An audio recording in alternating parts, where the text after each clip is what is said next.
క్రీస్తునందు ప్రియమైన దేవుని ప్రియులకు మన ప్రభువైన యేసుక్రీస్తు వారి శ్రేష్టమైన శక్తి కలిగిన నామమున ఈ ఉదయకాల శుభాలు అందిస్తున్నా.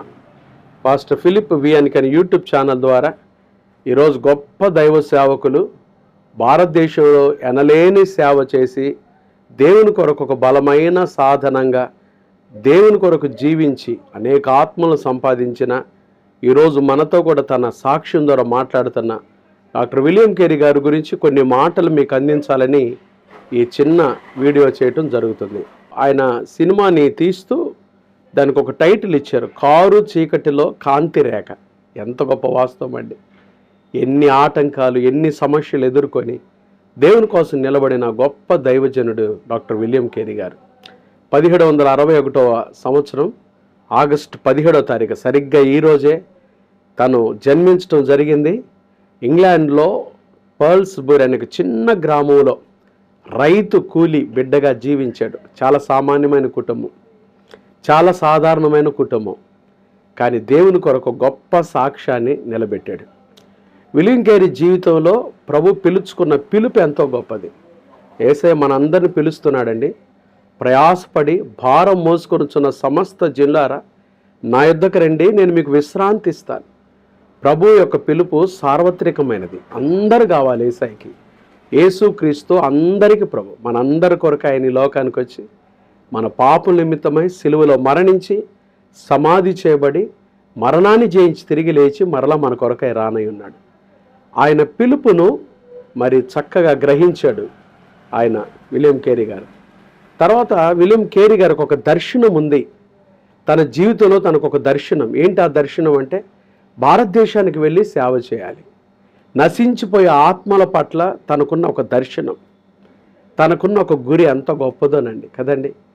ఆయన పనిచేసే చోట కూడా ఒక చిన్న చెప్పులు తయారు చేసే షాపులో పనిచేస్తూ కింద నేల మీద భారతదేశ పటాన్ని గీసేవాడంట. భారతదేశం వెళ్ళాలి, సువార్త ప్రకటించాలి కదండి.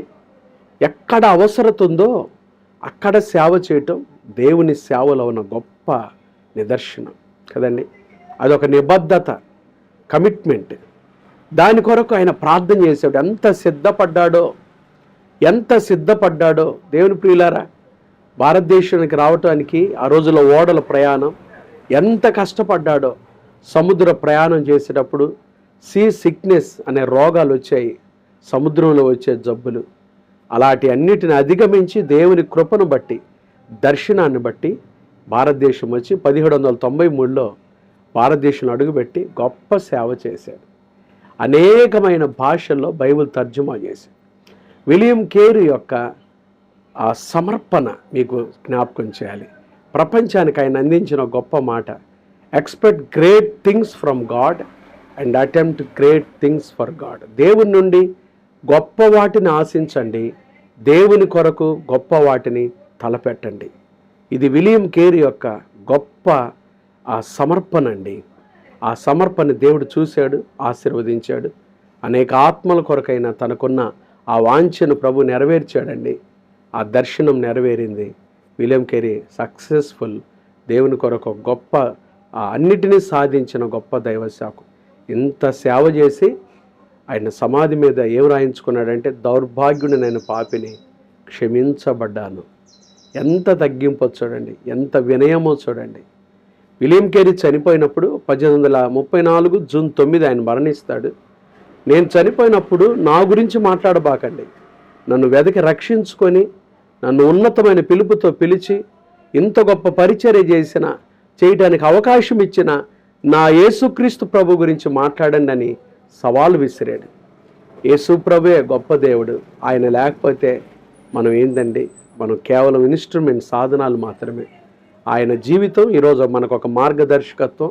ఆయన జీవితాన్ని చూసి అనేకమైన పాఠాలు నేర్చుకొని దేవుని పరిచర్యలో గొప్ప సేవ చేయడానికి సేవకులమైన మేము, చూస్తున్న మీరందరూ, మనందరం దేవుడు మనకిచ్చిన ఈ చిన్న జీవితంలో గొప్ప కార్యాలు దేవుని కొరకు చేసి అనేక ఆత్మలు సంపాదించి యేసు ప్రభు రాజ్య విస్తరణలో పాటుపడదాం. యేసే త్వరగా రాబోతున్నాడు. ఆయన రాకడ కొరకై సంఘాలను, ప్రపంచ దేశాలని సిద్ధపరుద్దాం. యేసు ప్రభు రాకడలో మనందరం కూడా పాలుభాగస్తులమై ఆయనతో పాటు ఉండటానికి పరిశుద్ధాత్మ దేవుడటి కృప మనందరికీ దయచేనుగాక. ప్రభు మిమ్మల్ని దీవించునుగాక. విలియం కేరీ దర్శనం, పిలుపు, సమర్పణ మనందరిని కదిలించునుగాక. మనమున్న ఈ భారతదేశంలో దేవుడు మనకిచ్చిన వనరులను సద్వినియోగం చేసుకొని మన టైం, మన సమయాన్ని, మన టాలెంట్స్, మన తలాంతులను, మన ట్రెజర్, దేవుడు మనకిచ్చిన వనరులను ప్రభు కోసం కేటాయించి వాడుకున్నటకు పరిశుద్ధాత్మ దేవుడటి కృప మనకు దయచేయనుగాక. Amen. God bless India. God bless you.